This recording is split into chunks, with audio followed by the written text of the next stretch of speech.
이번에는 읍참마속과 육적 회규를 보도록 하겠습니다. 읍참마속입니다. 읍자는 우릅자, 참자는 벨참자, 목벨참자입니다. 마자는 말마자고 속자는 일어설 속자입니다. 마속은 사람 이름입니다. 해석은 읍, 울면서 마속의 목을 참 베었다입니다. 의미는 큰 목적을 위하여 자기가 아끼는 사람을 처단하는 경우를 말합니다. 자, 거기에 등장하는 인물은 촉한의 책사, 승상했습니다. 지금 말하면 국무총리에 해당되죠. 촉한의 승상이었던 책사 제갈량과 마속 장군이 등장하고 우리나라의 책사였던 사마의와 그 다음에 우리나라의 장군이었던 장암이 등장합니다. 자, 밑에 사진 삼국시대라고 되어 있죠. 유방이 세운 한나라가 망하고 조조가 한나라를 차지해서 우리나라를 세웁니다. 윗지방에 있죠. 우리나라. 그러자 동남쪽에서는 손권이 한쪽을 차지하여 온나라를 세우고 한나라를 세웠던 유방의 후손이었던 유비가 망한 한나라를 다시 되찾겠다고 촉한을 세웁니다. 이때를 삼국시대라고 하죠. 자, 유비의 꿈은 한나라의 땅이었던 곳에 세워진 우리나라를 멸망시키고서 망한 한나라를 되찾는 것이었어요. 그러나 유비는 그 꿈을 이루지 못하고 죽습니다. 그래서 유비의 책사였던 제갈량이 삼국 통일을 하기 위해 노력합니다. 자, 아래 나온 1차 북벌지도 잠깐 볼까요? 촉한의 수도는 한중입니다. 아래쪽에 있죠. 우리나라의 수도는 장안입니다. 장안. 우리나라를 정벌하기 위해서는 장안을 점령해야 되지요. 자, 그래서 한중에서 장안으로 가는 지름길은 파란색으로 표시된 네 길이 있었습니다. 그런데 길이 너무 험하고 우리나라에서는 이 네 곳을 철통같이 지키고 있었어요. 제갈량은 우리나라 땅이었던 위쪽에 있던 농서지방을 기습하여 뺐습니다.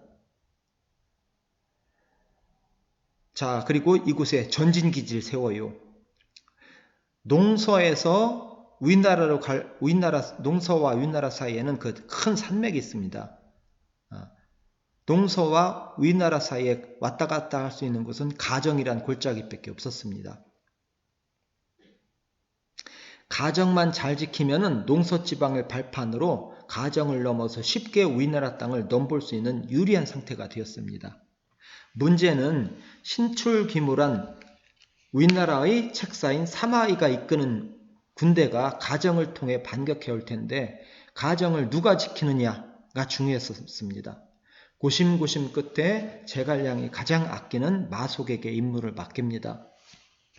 마속, 가정은 좁은 골목이다. 골목만 지키고 있으면 우리나라가 못 들어올 거다. 그대의 임무는 그것으로 족하다. 가정에 가면 산 위로 올라가서 매복하고 있다가 골짜기로 오는 적을 치고 싶어질 텐데 절대로 적을 이기려 하지 말고 적이 오지 못하도록만 막으면 된다. 알겠는가? 예, 알겠습니다, 승상. 자, 마속이 가정에 도착해 보니 높은 협곡 속에 있는 아주 좁은 골짜기였습니다.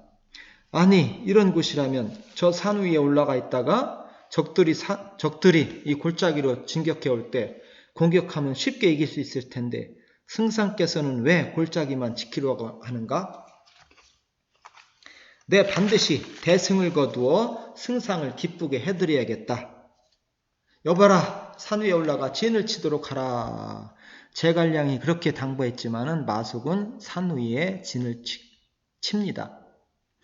우리나라 책사였던 사마이와 장수였던 장암은 분명히 촉한에서 가정의 길목을 막고 있을 것이라고 생각했습니다.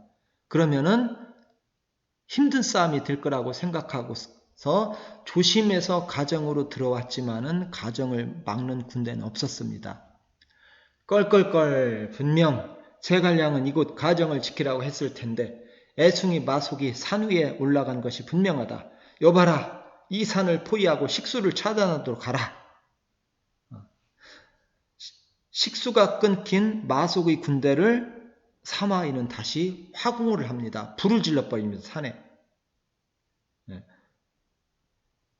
화궁으로 피해를 보고 식수가 끊겨 어려움에 처한 마속의 군대가 전 병력으로 포위망을 돌파하려 했으나 용맹한 장수인 장함에게 크게 패하고 맙니다. 12일 만에 마속의 2만 5천의 군대는 전멸하고 마속만 겨우 살아서 제갈량에게 돌아갔고 제갈량의 1차 북벌은 실패로 돌아갑니다. 물론 농서지방도 우리나라에게 다시 내줘야 됐지요. 마속이 패배하여 돌아왔을 때 다른 장수들은 제갈량에게 부탁합니다. 마속은 승상이 가장 아끼는 장수였고 그동안 마속의 공이 크므로 한 번만 용서해 주십시오, 승상. 제갈량의 대답은 단호했습니다. 한 번 인정에 이끌려 군율을 어기기 시작하면 군율이 바로 서지 않는다 라고 생각하며 제갈량은 눈물을 머금고 자기가 가장 사랑했던 장수였던 마속의 목을 베게 됩니다.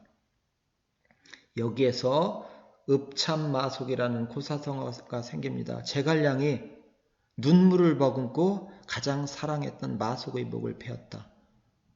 왜요? 군대의 기강을 바로 세우기 위해서. 한 번 봐주기 시작한다면 모든 것이 다 물거품 된다는 얘기지요. 마지막으로 육적회귤입니다.